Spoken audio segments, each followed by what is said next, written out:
Good afternoon. Today we will work out one more illustration for calculating the weighted average cost of capital problem, which I have already sent to you. The question was asked for 24 marks in 2017. 24 marks ಗೆ 2017 ನಲ್ಲಿ ಕೇಳಿರುವಂತ question. Weighted average cost of capital calculate ಮಾಡಬೇಕು. ಇಲ್ಲಿ equity shares ಕೊಟ್ಟಿದ್ದಾರೆ, preference shares ಕೊಟ್ಟಿದ್ದಾರೆ, debenture ಕೊಟ್ಟಿದ್ದಾರೆ. Existing capital structure. ಪುನಃ problem ಅಲ್ಲಿ ಹೇಳಿದ್ದಾರೆ ಅಡಿಷನಲ್ ಕ್ಯಾಪಿಟಲ್ ಸ್ಟ್ರಕ್ಚರಿಗೂ ಕೂಡ weighted average cost of capital calculate ಮಾಡಿ ಅಂತ ಹೇಳಿದ್ದಾರೆ. ಸೊ ಅಡಿಷನಲ್ ಕ್ಯಾಪಿಟಲ್ ಸ್ಟ್ರಕ್ಚರ್ ಅಂದ್ರೆ ಯಾವುದು? ಇನ್ಫಾರ್ಮೇಶನ್ ನಂಬರ್ ಬಿ ಅಲ್ಲಿ ಕೊಟ್ಟಿದ್ದಾರೆ. ನೀವು weighted average cost of capital consider ಮಾಡಬೇಕು if the company raises additional 20 lakhs debt by issuing 10% debenture. ಪುನಃ 20 ಲಕ್ಷ ಅಡಿಷನಲ್ ಡೆಟ್ ರೈಸ್ ಮಾಡಿದ್ರೆ by issue of 10% debenture. Already 8% debenture ಇದೆ ನಮ್ಮ ಹತ್ರ, ಎಷ್ಟು 30 ಲಕ್ಷ. ಪುನಃ 20 ಲಕ್ಷ ರೂಪಾಯಿದು 10% ಡಿಬೆಂಚರ್ ಇಶ್ಯೂ ಮಾಡಿ ಪುನಃ ಅಡಿಷನಲ್ ಡೆಟ್ ರೈಸ್ ಮಾಡ್ತಾರೆ. ಆಗ weighted average cost of capital ಎಷ್ಟಾಗ್ತದೆ ಅಂತೇಳಿ ಕ್ಯಾಲ್ಕುಲೇಟ್ ಮಾಡ್ಲಿಕ್ಕೆ ಹೇಳಿದ್ದಾರೆ. ಸೊ ಈಗ ನಾವೇನ್ ಮಾಡಬೇಕು? ಫಸ್ಟಿಗೆ ಎಕ್ಸಿಸ್ಟಿಂಗ್ ಕ್ಯಾಪಿಟಲ್ ಸ್ಟ್ರಕ್ಚರಿಗೆ ನೀವು weighted average cost of capital calculate ಮಾಡುವ. ಅಲ್ಲಿ market price of company equity share ಕೊಟ್ಟಿದ್ದಾರೆ 20 rupees ಅಂತೇಳಿ. ಹಿಂದಿನ ಪ್ರಾಬ್ಲಮ್ ಅಲ್ಲಿ ಕೊಟ್ಟಿರಲಿಲ್ಲ, ನಾವು ನಿನ್ನೆ ವರ್ಕೌಟ್ ಮಾಡಿದ ಪ್ರಾಬ್ಲಮ್ ಅಲ್ಲಿ ನಾವು ಅಸಂಪ್ಷನ್ ಮಾಡಿದ್ದು 100 ಅಂತ ಹೇಳಿಕೊಂಡು ಅಸಂಪ್ಷನ್ ಮಾಡಿದ್ದೇವೆ. ಇಲ್ಲಿ ಮಾರ್ಕೆಟ್ ಪ್ರೈಸ್ 20 rupees ಅಂತೇಳಿ ಕೊಟ್ಟಿದ್ದಾರೆ. Company is currently paying A dividend of ₹2 per share. ಒಂದು ಶೇರಿಗೆ 2 ರೂಪಾಯಿ ಡಿವಿಡೆಂಡ್ ಕೊಡ್ತಾ ಇದೆ ಅಂತ ಹೇಳಿದ್ದಾರೆ. Plus company dividend growth 7%. Dividend growth method ಇಲ್ಲಿ 7% ಗ್ರೋತ್ ಆಗ್ತದೆ ಅಂತ ಹೇಳಿದ್ದಾರೆ. ಟ್ಯಾಕ್ಸ್ ರೇಟ್ 50% ಅಂತ ಹೇಳಿದ್ದಾರೆ. ಪುನಃ ಏನಾಗ್ತದೆ ಇಲ್ಲಿ ಅಡಿಷನಲ್ ಕ್ಯಾಪಿಟಲ್ ರೈಸ್ ಮಾಡಿದಾಗ ಕಂಪನಿ ಡಿವಿಡೆಂಡ್ 3 rupees ಆಗ್ತದೆ, ಬಟ್ ಮಾರ್ಕೆಟ್ ಪ್ರೈಸ್ ಕಮ್ಮಿ ಆಗ್ತದೆ, 15 rupeesಗೆ ಫಾಲ್ ಆಗ್ತದೆ. ಹಾಗೆ ಯಾವ ರೀತಿಯಲ್ಲಿ ಕ್ಯಾಪಿಟಲ್ ಸ್ಟ್ರಕ್ಚರ್ ಇದೆ ಅಂತೇಳಿ ನೋಡ್ಬೇಕು. ಸೊ ಫಸ್ಟ್ ಗೆ 1 by 1 ಕ್ಯಾಲ್ಕುಲೇಟ್ ಮಾಡುವ. ಕಾಸ್ಟ್ ಆಫ್ ಇಕ್ವಿಟಿ ಕ್ಯಾಲ್ಕುಲೇಟ್ ಮಾಡುವ, cost of preference shares calculate ಮಾಡುವ, ಕಾಸ್ಟ್ ಆಫ್ 8% ಡಿಬೆಂಚರ್ ಕ್ಯಾಲ್ಕುಲೇಟ್ ಮಾಡುವ, ಮತ್ತು weighted average cost of capital calculate ಮಾಡುವ. ಆಮೇಲೆ ಅಡಿಷನಲ್ ರೈಸ್ ಮಾಡಿದಕ್ಕೆ ಮತ್ತೆ ಮಾಡುವ. Case A, existing capital structure ಅಲ್ಲಿ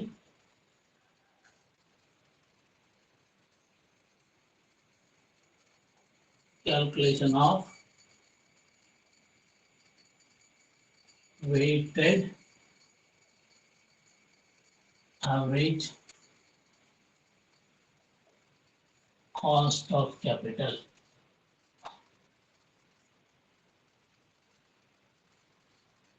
A, existing capital ಸ್ಟ್ರಕ್ಚರ್. ಈಗ ಇರುವ ಕ್ಯಾಪಿಟಲ್ ಸ್ಟ್ರಕ್ಚರ್ ಅಲ್ಲಿ ಈಗ ಏನೆಲ್ಲ ಇದೆ? ಕ್ಯಾಪಿಟಲ್ ಸ್ಟ್ರಕ್ಚರ್ ಅಲ್ಲಿ ನಿಮಗೆ ಕ್ಯಾಪಿಟಲ್ ಅಲ್ಲಿ ಇಕ್ವಿಟಿ ಶೇರ್ಸ್ ಇದೆ, ಪ್ರಿಫರೆನ್ಸ್ ಶೇರ್ಸ್ ಇದೆ, ಡಿಬೆಂಚರ್ ಇದೆ. 1 by 1 ಕ್ಯಾಲ್ಕುಲೇಟ್ ಮಾಡೋಣ. ಫಸ್ಟ್ ಗೆ ಕಾಸ್ಟ್ ಆಫ್ ಇಕ್ವಿಟಿ ಕ್ಯಾಲ್ಕುಲೇಟ್ ಮಾಡೋಣ. Cost of equity KE is equal to D divided by P into 100 plus growth. Dividend growth method. Dividend. It is expected that the company will pay a current dividend of ₹2 per share.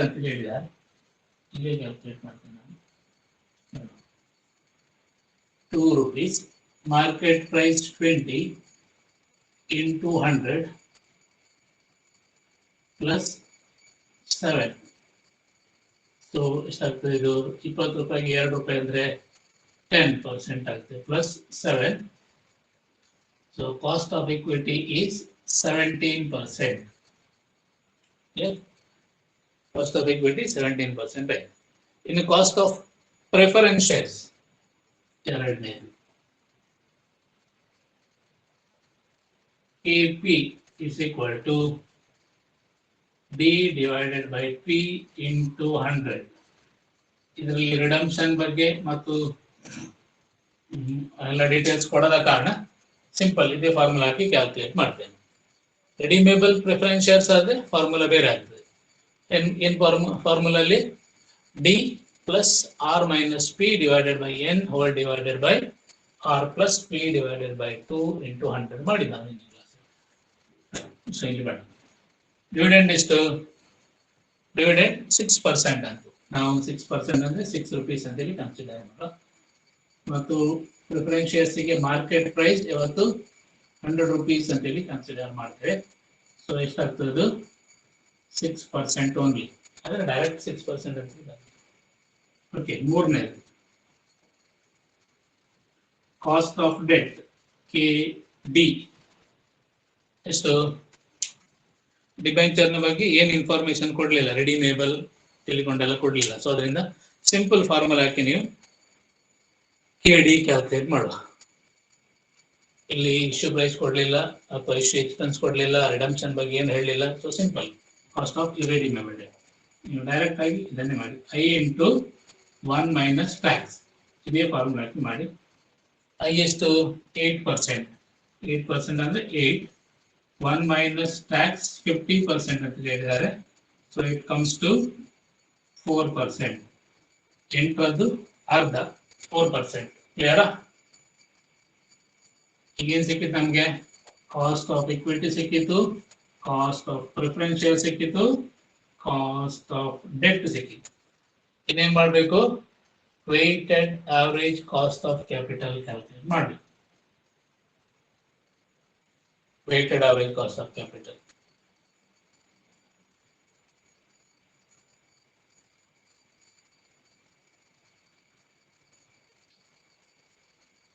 ಇಲ್ಲಿ ಮಾಡ್ತೇನೆ weighted average cost of capital ಅಂತ ಬರ್ದೇನು ನೋಡಿ A W ಅಂತ ಬರ್ದೇನೆ ಏನದು equity into cost of equity plus preference shares into cost of preference shares plus debt into cost of debt all divided by total long-term funds.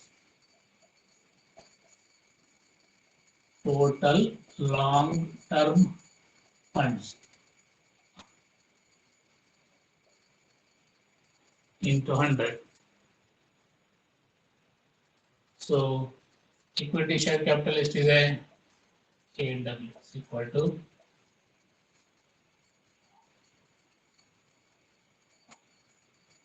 40 lakh. So yeah, 40 lakh into 17%. Plus preference shares ಎಷ್ಟಿದೆ 10 lakh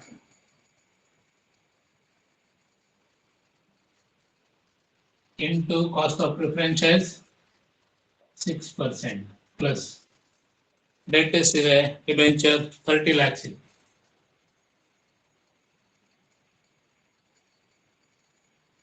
into cost of debt ಎಷ್ಟು 4% total 40 lakh plus 10 lakh plus 30 lakh into 100.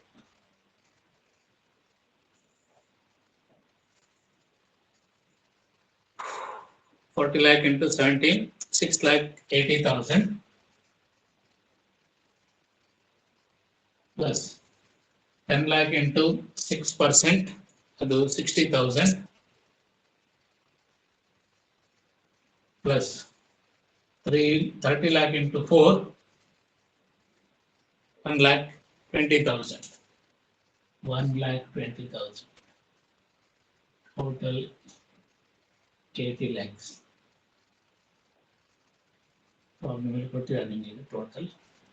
80 lakhs. So total ಮಾಡಿ 6,80,000 plus 60,000, 7,40,000, 8,40,000, 8,60,000. So 8,60,000 divided by 80 lakh into 100. Start the weighted average cost of capital 10.75%. 10.75% is the weighted average cost of capital for existing capital structure. Okay, ಈ ರೀತಿಯಲ್ಲಿ ಮಾಡಬೇಕು. 3 ವರ್ಷ 3-4 ವರ್ಷನೇ ಕೇಳಿದ್ದಾರೆ ಇಂಥದ್ದೇ problem. ಇದು existing capital ಸ್ಟ್ರಕ್ಚರ್ಗೆ ಇನ್ನೊಂದು ಐಟಮ್ ಅನ್ನು ಆಡ್ ಮಾಡಿದ್ದಾರೆ ಈ ಪ್ರಾಬ್ಲಮ್ ಅಲ್ಲಿ. ಆಮೇಲೆ 2019 ಅಲ್ಲಿ ಮತ್ತು 2015 ಅಲ್ಲಿ ಕೇಳಿರುವಂತದ್ದು ಸಿಮಿಲರ್ ಇಂಥದ್ದೇ ಪ್ರಾಬ್ಲಮ್ ಕೇಳಿದೆ. ಕೆಲವು ಸಲ ಏನ್ ಮಾಡ್ತಾರೆ, ಇಷ್ಟು ಕೊಟ್ಟು ಇದು ವಿತ್ ಟ್ಯಾಕ್ಸ್ ಆಯ್ತು, ವಿದೌಟ್ ಟ್ಯಾಕ್ಸ್ ಮಾಡಿ ಅಂತ ಹೇಳ್ತಾರೆ. ನಾವು ನಿನ್ನೆ ಮಾಡಿದ್ವಿ ವಿದೌಟ್ ಟ್ಯಾಕ್ಸ್ ಮಾಡಿ, ಆಗ ಟ್ಯಾಕ್ಸ್ ಇರುವುದಿಲ್ಲ. ಟ್ಯಾಕ್ಸ್ ಇಲ್ಲದಿದ್ರೆ ಏನು, ಇದು ಮಾತ್ರ ಫುಲ್ ಆಗ್ತದೆ. 8% ಇದ್ರೆ 8% ಇದೆ. ಇಕ್ವಿಟಿಗೆ ಮತ್ತು ಪ್ರಿಫರೆನ್ಸ್ ಶೇರ್ಸ್ಗೆಲ್ಲ ಅಫೆಕ್ಟ್ ಆಗುತ್ತೆ. ಇದು ಎಕ್ಸಿಸ್ಟಿಂಗ್ ಕ್ಯಾಪಿಟಲ್ ಸ್ಟ್ರಕ್ಚರ್ಗೆ. ಇನ್ನು B, new capital structure, new weighted average capital, weighted average cost of capital if additional 20,000 debt is raised by issuing 10% debentures. Next B ಬರೀ. B, new capital structure. For new capital structure, we have to calculate the weighted average cost of capital. ಏನ್ change ಆಗ್ತದೆ ಹೇಳಿದ್ದಾರೆ problem ಅಲ್ಲಿ? ಇದೆಲ್ಲ same ಇರ್ತದೆ, 4% preference shares ಎಲ್ಲ same. ಇದು change ಆಗ್ತದೆ, equity cost of equity change ಆಗ್ತದೆ. ಹೇಗೆ ಕಾಸ್ಟ್ ಆಫ್ ಇಕ್ವಿಟಿ ಚೇಂಜ್ ಆಗುದು? ಏನ್ ಹೇಳಿದ್ದಾರೆ ಅಲ್ಲಿ? This would result in increasing the expected dividend to ₹3 per share and leave the growth unchanged. Growth change ಆಗುದಿಲ್ಲ, but market price will come down to 15 per share.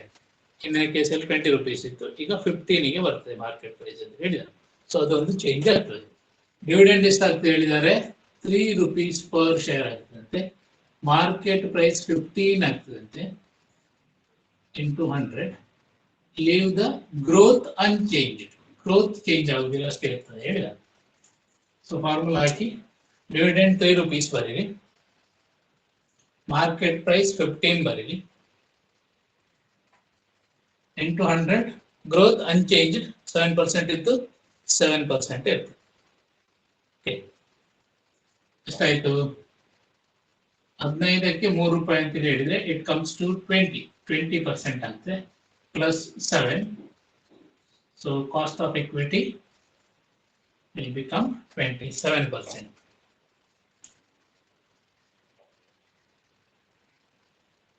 ಈಗ ಇದ್ದ capital ಸ್ಟ್ರಕ್ಚರಿಗೆ ಇನ್ನೊಂದು add ಮಾಡ್ತಾರೆ. So ಎರಡನೇದು, cost of preference share remain same. ಇದು ಆಗ ಇದಷ್ಟೇ ಇರ್ತದೆ, change ಆಗುದಿಲ್ಲ. ಯಾಕೆ? ಅದಕ್ಕೆ ಏನು ಅಫೆಕ್ಟ್ ಆಗುದಿಲ್ಲ. ರಿಮೈನ್ಸ್ the same at ಎಷ್ಟು ಪರ್ಸೆಂಟ್ ಇದ್ದು? 6% ಪ್ರಿಫರೆನ್ಸ್ ಶೇರ್ ಇತ್ತು, 6% ಇರ್ತದೆ. ಮೂರನೇದು, ಕಾಸ್ಟ್ ಆಫ್ ಡೆಟ್ ಆಗಲ್ಲ. ಇಲ್ಲಿ ಕಾಸ್ಟ್ ಆಫ್ ಡೆಟ್ ಎಷ್ಟು? 4% ಮಾಡಿ, ಅದು ಕೂಡ remains same. Remains the same at 4%, ಅದು ಸೇಮ್. ಈಗ ಪುನಃ ಒಂದು ಅಡಿಷನಲ್ ಆಗ್ತದೆ. Additional cost of debt.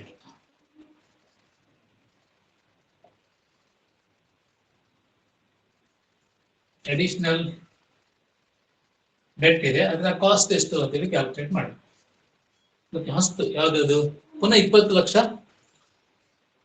Invest ಮಾಡ್ತದೆ ಕಂಪನಿ, ಅದ್ರದ್ದು ಕಾಸ್ಟ್ ಆಫ್ ಡೆಟ್ ಎಷ್ಟು ಅಂತೇಳಿ ನಾವು ಕ್ಯಾಲ್ಕುಲೇಟ್ ಮಾಡಬೇಕು. ಅದು KD is equal to, ಆಗ ಮಾಡಿದ ರೀತಿಯಲ್ಲಿ I into 1 minus ಟ್ಯಾಕ್ಸ್ ಮಾಡಿ. I ಎಷ್ಟು? 10. ಆಗ 8% ಇತ್ತು, 4% ಬಂದಿದೆ. ಈಗ 10% ಡೆಟ್ ಅಂತೆ. 1 minus 0.5 ಟ್ಯಾಕ್ಸ್ ಅಷ್ಟೇ ಇದೆ. ಸೊ ಅಡಿಷನಲ್ ಡೆಟ್ ಇದ್ದು ಕಾಸ್ಟ್ ಎಷ್ಟಾಗ್ತದೆ ನಿಮಗೆ? 5% ಆಗ್ತದೆ. Cost of additional debt.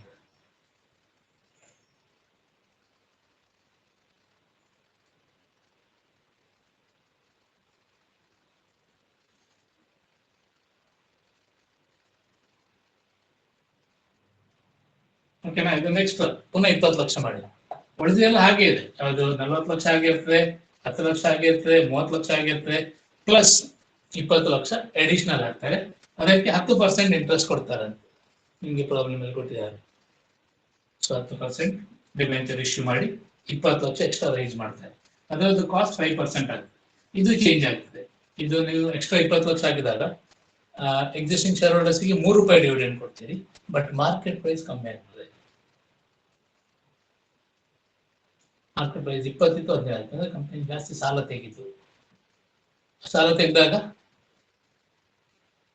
Market price automatically down ಆಗ್ತದೆ, ಸಾಲ ಜಾಸ್ತಿ ಆಗುತ್ತೆ. ಓಕೆ, ಈಗ ನೀವು weighted average cost of capital ಮಾಡಿ. ನೀವು weighted average cost of capital, ನೀವು weighted average cost of capital, new weighted average cost of capital calculate ಮಾಡಿ.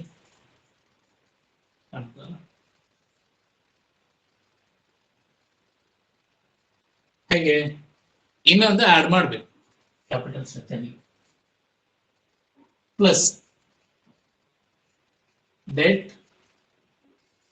into cost of debt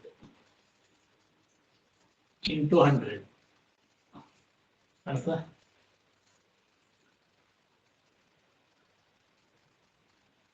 plus ಇನ್ನೊಂದು extra debt into cost of debt formula ಬರೀ divided by total long term funds into 100 ಮಾಡಿ.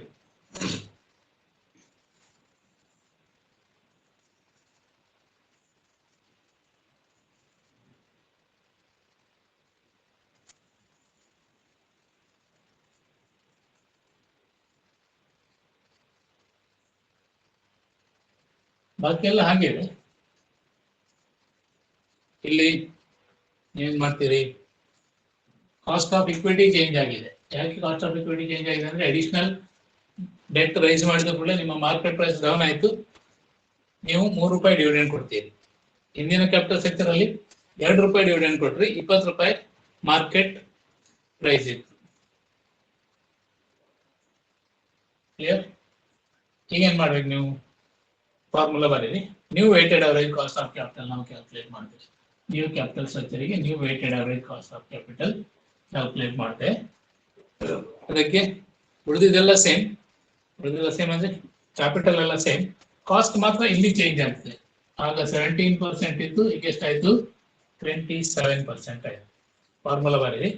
40 lakh into 27% plus ಇದು same ನಾವಿಲ್ಲಿ ಬರೆದೆ, remains the same at 16%. Preference shares into cost of preference shares, ಮತ್ತೆ ಇದು ಮೂರನೇದು debt remains the same ಅಂತ ಹೇಳಿದೆ. 30 lakh into 4% ಪ್ಲಸ್ ಪುನಃ ಒಂದು 20 ಲಕ್ಷದ್ದು ಅಡಿಷನಲ್ ರೈಸ್ ಮಾಡ್ತೀರಿ ನೀವು. ಅದಕ್ಕೆ ಎಷ್ಟು ಕಾಸ್ಟ್ 5%. ಎಲ್ಲಿದೆ ಅದು ನಾವು ಈಗ ಕ್ಯಾಲ್ಕುಲೇಟ್ ಮಾಡಿ. ಅಡಿಷನಲ್ ಕಾಸ್ಟ್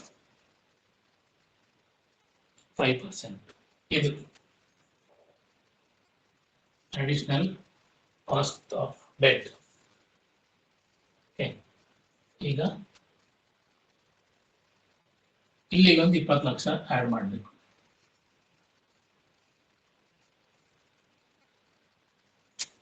ಒಂದು ಅಡಿಷನಲ್ ಆಡ್ ಮಾಡಿ. 100 into 100.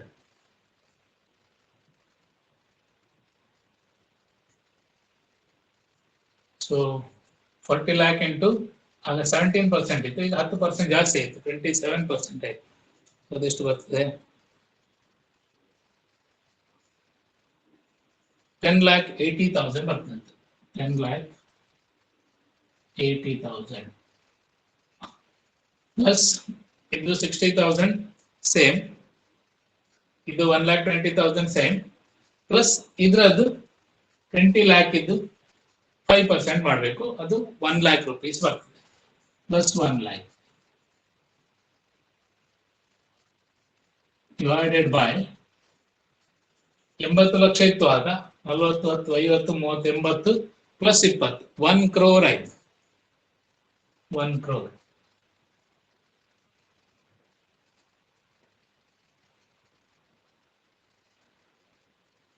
into 100. 10,80,000 plus 1,20,000. 12 lakh ಆಯ್ತು, 13 lakh ಆಯ್ತು, 13,60,000 ಆಯ್ತು. 13,60,000 divided by 1 crore into 100.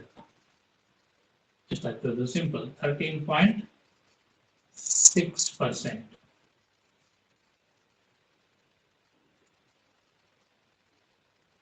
13.6%. August ಇತ್ತು 10.75% ಇತ್ತು. ಈಗ ಒಂದು ಎಕ್ಸ್ಟ್ರಾ ಅಡಿಷನಲ್ ಕ್ಯಾಪಿಟಲ್ ನಾವು ಇಂಟ್ರೊಡ್ಯೂಸ್ ಮಾಡಿದ್ದೇವೆ, 20 ಲಕ್ಷ. 10% ಅದಕ್ಕೆ ಇಂಟ್ರೆಸ್ಟ್ ಕೊಡ್ತೇವೆ, ಬಟ್ 50% ಟ್ಯಾಕ್ಸ್ ಇದ್ದ ಕಾರಣ ಟ್ಯಾಕ್ಸ್ ಅಡ್ವಾಂಟೇಜ್ ನಮಗೆ 50% ಇರ್ತದೆ. ಆಕ್ಚುಯಲ್ ಕಾಸ್ಟ್ 5% ಆಗುತ್ತೆ. ಇಲ್ಲಿ ಹಾಗೆ 8% ನಾವು ಇಂಟ್ರೆಸ್ಟ್ ಕೊಡ್ತೇವೆ, ಬಟ್ 50% ಟ್ಯಾಕ್ಸ್ ಅಡ್ವಾಂಟೇಜ್ ಇರೋ ಕಾರಣ ಆಕ್ಚುಯಲ್ ಕಾಸ್ಟ್ ನಮಗೆ 4% ಆಗುತ್ತೆ.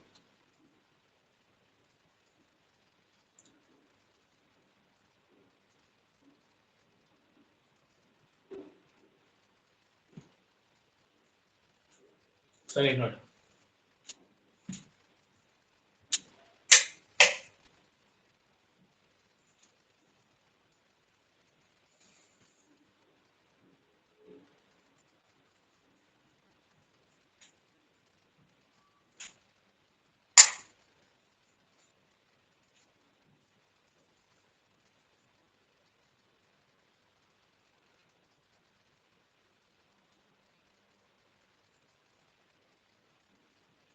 ಅಡಿಷನಲ್ ಕ್ಯಾಪಿಟಲ್ ಮಾಡುವಾಗ ಇದು ನೀವು ಕಾಸ್ಟ್ ಆಫ್ ಕ್ಯಾಪಿಟಲ್ ಮಾಡುವಾಗ ಕಾಸ್ಟ್ ಆಫ್ ಇಕ್ವಿಟಿ ಚೇಂಜ್ ಆಗ್ತದೆ, cost of preference share same, cost of existing debt same, cost of new debt 5% ಆಗುತ್ತೆ. ಇದನ್ನು ಕ್ಯಾಲ್ಕುಲೇಟ್ ಮಾಡಬೇಕು. ಓಕೆ, ಆಮೇಲೆ ನೀವು weighted average cost of capital ಗೆ ಫಾರ್ಮುಲಾ ಹಾಕಿ, ಆಗ 3 ಐಟಮ್ ಮಾತ್ರ ಇತ್ತು, ಪ್ಲಸ್ ಒಂದು ಅಡಿಷನಲ್ ಡೆಟ್ ಇದೆ, ಸೊ ಅದನ್ನು ಕೂಡ ಆಡ್ ಮಾಡಬೇಕು. ಸೊ ಅಡಿಷನಲ್ ಡೆಟ್ ಆಡ್ ಮಾಡಿದಾಗ ನಿಮಗೆ 4 lakh into 27%, this remains the same, and 20 lakh into 5%. Already the ಆಗ ಕ್ಯಾಲ್ಕುಲೇಟ್ ಮಾಡಿದ ಕ್ಯಾಪಿಟಲ್ ಸ್ಟ್ರಕ್ಚರ್ ಗೆ ಪುನಃ 20 lakh ಆಡ್ ಮಾಡ್ತೀವಿ. ಟೋಟಲ್ 1 crore ಆಯ್ತು. 13,60,000 divided by 1 crore, 13.6% new weighted average cost of capital ಆಗುತ್ತೆ. So this is how we are calculating weighted average cost of capital when capital structure changes. Capital structure change ಆದಾಗ ಈ ರೀತಿಯಲ್ಲಿ ನಾವು ಮಾಡ್ತೇವೆ.